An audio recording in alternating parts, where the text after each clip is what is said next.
Yo, yo, welcome back to Meet Me in the Basement. This is episode 22. We've been gone a little while, so things have been going down. Sorry it's been so long since our last episode. We appreciate you guys sticking around with us. So this week we're going to be talking about UFC 264.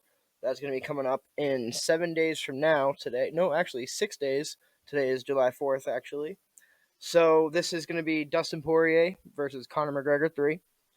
We got a lot of good fights on this main card. We'll check it out. We'll talk about them. I'm really excited. I'm not really sure which way to swing with this, so we're going to get into why, but they're one apiece. We all know how they went. It's going to be a lot to look at. So let's take a look at the card first. I want to bring that up for you guys. So the first thing we got going on is going to be Sean O'Malley. Sorry, let me get this out of here. Sean O'Malley versus Chris Moutinho. So this Chris Moutinho, he is a late replacement. So he is making his UFC debut right now on a Conor McGregor main card pay-per-view event. That's pretty crazy against a guy like Sean O'Malley, who's now been around for a little while. You know, it's not like he's still new. This is Chris is from the Massachusetts area, so I mean, I want to have faith in him. Boston strong, you know. We come through. We rise for the big events over here in Boston, but you know, I mean, it's kind of weird that they picked this to be his opponent. I'm not gonna lie to you guys. It's a little weird. I'm not really sure. I mean, Ricky Simone said he was available. The great Brian Kelleher said he was available.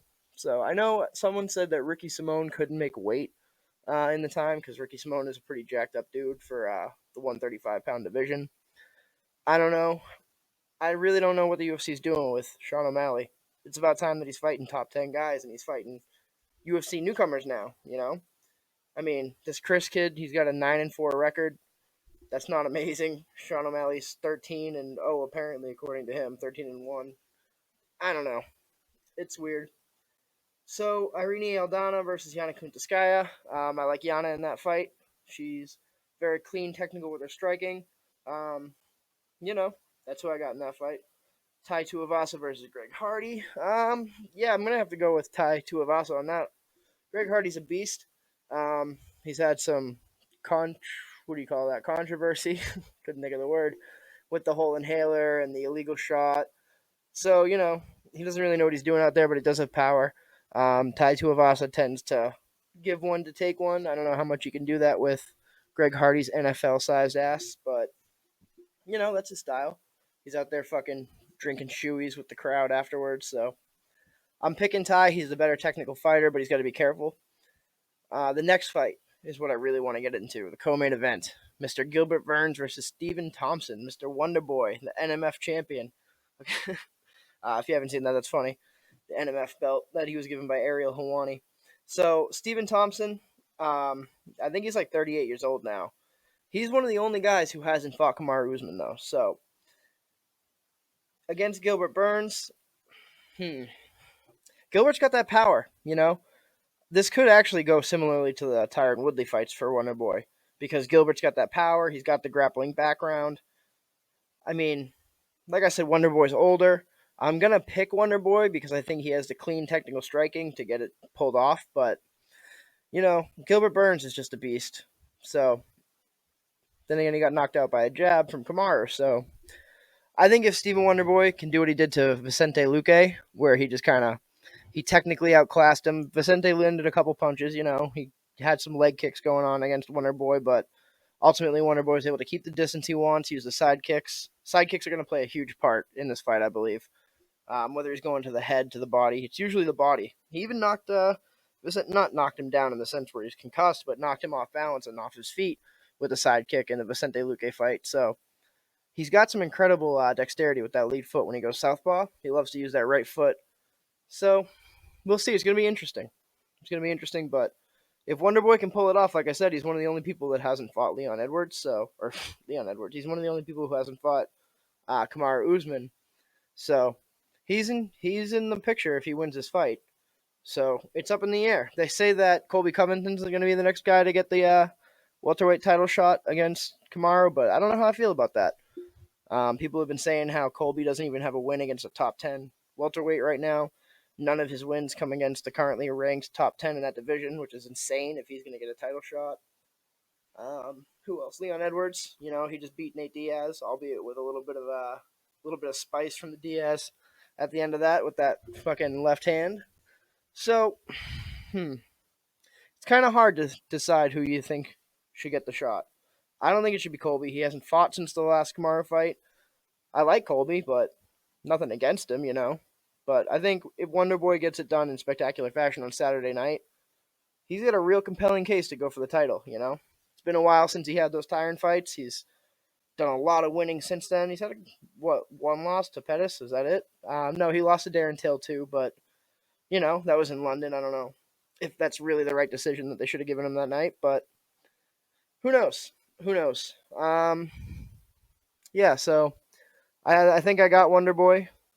I think I said that. I got Wonderboy winning, but could go either way. And Gilbert Burns, a beast, like I said, his jiu-jitsu's out of this world, multiple-time champion. So we'll see what happens. Then obviously we got the main event. We got the main event with Conor McGregor coming back after a knockout loss to Dustin Poirier. Dustin's riding a high. Conor's kind of doing his thing, being the asshole again. He said he was going to do that. He said he was going to come out, no more Mr. Nice Guy, all that fun stuff. So, I mean, Dustin won the last fight. Fair and square. Cracked him, hurt his leg, cracked him on the chin, put him away.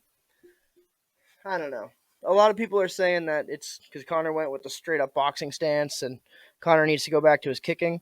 We've seen Conor use his kicks pretty effectively in the past. He kind of got away from that. You notice that after Conor's first Nate Diaz fight, you saw when he came back for the rematch against Diaz, it was a lot more boxing. He got rid of a lot of the flashier moves, trying to conserve cardio, trying to play the smart game.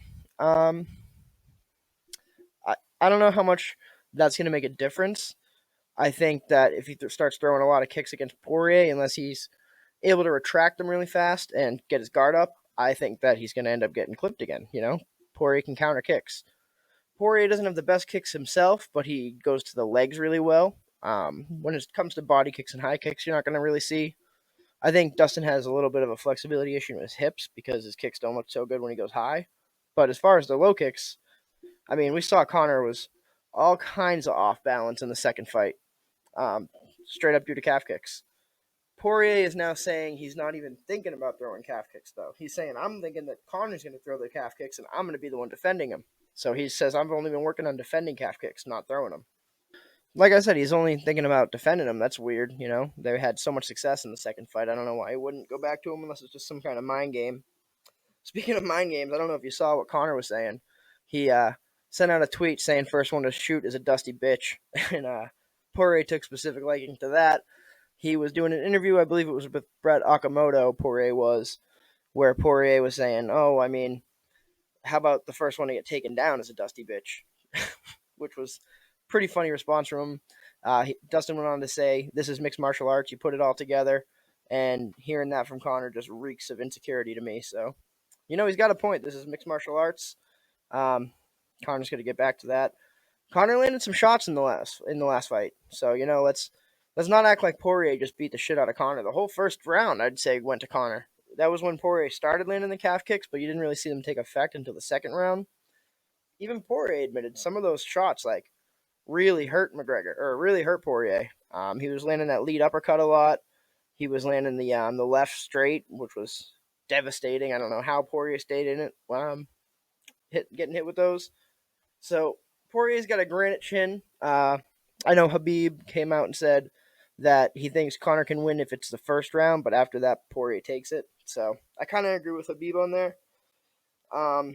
You can even see in this picture that I got pulled up. This was in the second round, this strike that Conor was landing, and look how off balance he looks. That's because his lead leg, the right leg, he can't really move it that well. So he's kind of stiff in his stance, and his legs are weirdly close together. He doesn't have that long stance. I know he came out with the boxing stance, so he wasn't really in the bladed stance to begin with, but this is even crazier. He's pretty much standing shoulder width apart. So, even though he's landing on Poirier, it's not the same Conor power that he would have if his leg was still there. What's this one? What do we got here? Yeah, Poirier cracking him. So, I mean, there's my boy right there. I don't know who I want to pick in this fight, though. This is like a really hard fight to pick. Anything can happen. Conor's really good in rematches.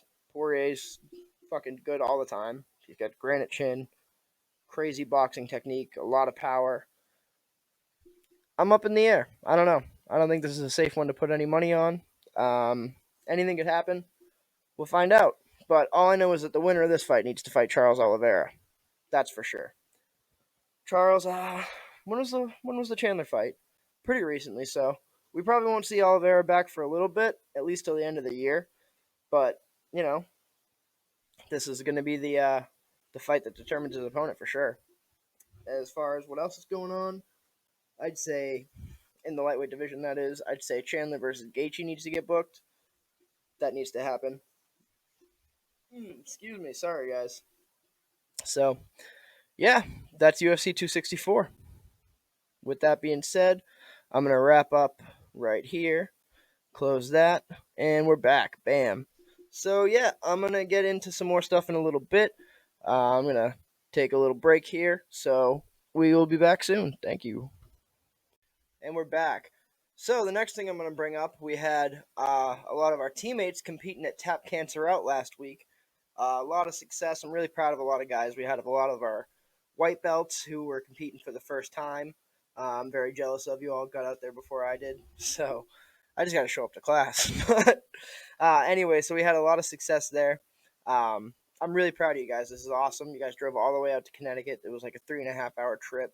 Glenn and I were actually initially supposed to go out and just to go as spectators, but first something came up with Glenn. He couldn't go, and then I wasn't going to make the trip by myself, and so didn't end up getting to go to this one. But there will be competitions in the future. We'll go just check it out. Sure, we'll be competing in some of them ourselves.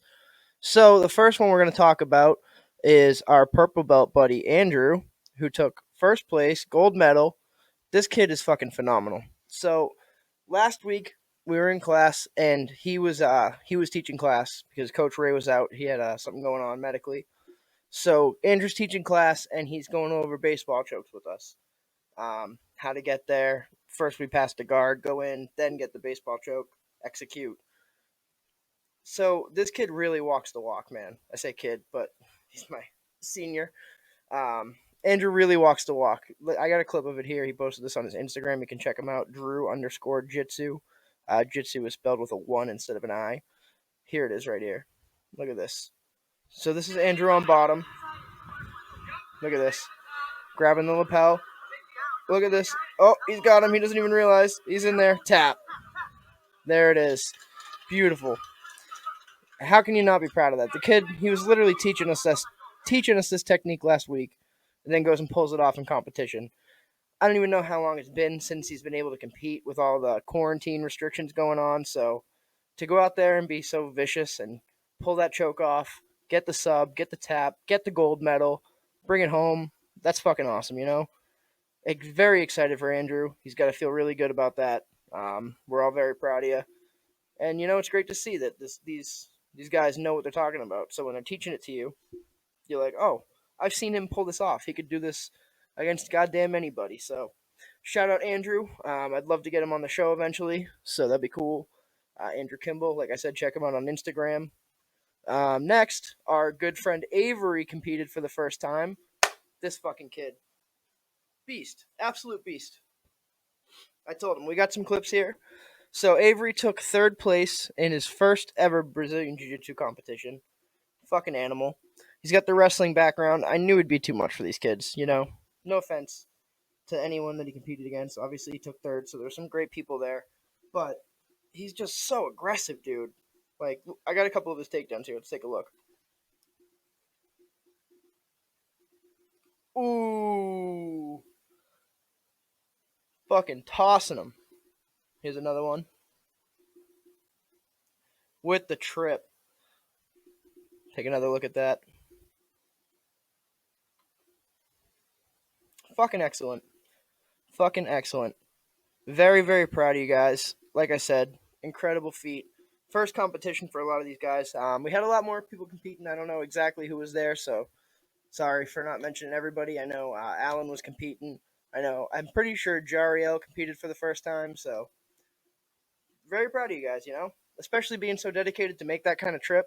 That's insane, Just imagine the ride home, too. Such a high. That's awesome. I'm really proud of you guys. So, yeah, we'll be back in there next week. Like I said before, it's 4th of July now, so a couple days out. I got, dude, second-degree sunburns all over my shoulders right now. It's insane. You should see my shoulders. I look like Freddy Krueger. It's disgusting. So, yeah, we're back to training next week. Speaking of training, me and Glenn recently put out a boxing defense video. So, I got a little clip of it we can show you guys. Hold on, let's get some sound on this.